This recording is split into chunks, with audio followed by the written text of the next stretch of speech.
Hello guys, my name is Abhay and welcome to Chem for class. In this video we are going to see how to write electronic configuration.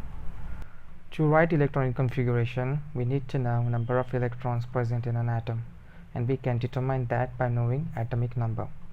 Atomic number tells us about number of protons present in an atom, and as a neutral atom, number of protons are always equal to number of electrons. So from atomic number, we can determine number of electrons present in an atom in neutral state.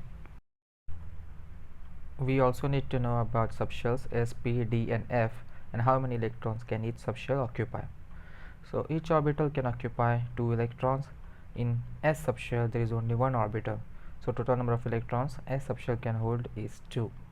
In P subshell there are 3 orbitals, so P subshell can hold 6 electrons. In D subshell there are 5 orbitals, so D subshell can hold 10 electrons. In F subshell there are 7 orbitals, so F subshell can hold up to 14 electrons. To summarize, S can occupy 2, P can occupy 6, D can occupy 10 and F can occupy 14 electrons. Now that we know how many electrons each orbital and subshell can occupy, we need to know how to fill these electrons in subshells. Aufbau's principle, Hund's rule of maximum multiplicity and Pauli's exclusion principle provide us the guidelines to fill these subshells. We are going to learn these principles by taking one example.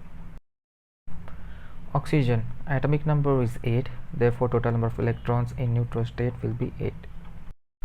Now, as per Aufbau's principle, electrons occupy the lowest energy orbital first, which means that if we have two subshells, 1s and 2s, electrons will first occupy 1s orbital as they are low in energy, then they will occupy 2s orbital.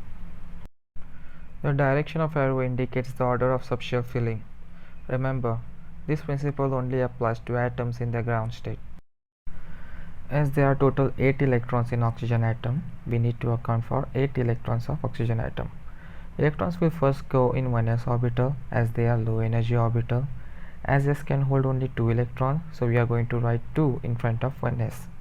Next, electrons will go in 2s orbital. As s can occupy only 2 electrons, we are going to write 2 in front of 2s orbital. So far we have accounted for 4 electrons and 4 are remaining. So next we are going to fill electrons in 2p orbital. P can hold up to 6 electrons but only 4 are needed, so we are going to write 4 in front of 2p orbital. So electronic configuration of oxygen atom is 1s2, 2s2, 2p4. As per Hund's rule, if multiple orbitals are present of the same energy, electrons will first occupy orbital singly, and once all orbitals are filled up, they pair up. Pauli's exclusion principle tells us that electrons in the same orbital will have opposite spin.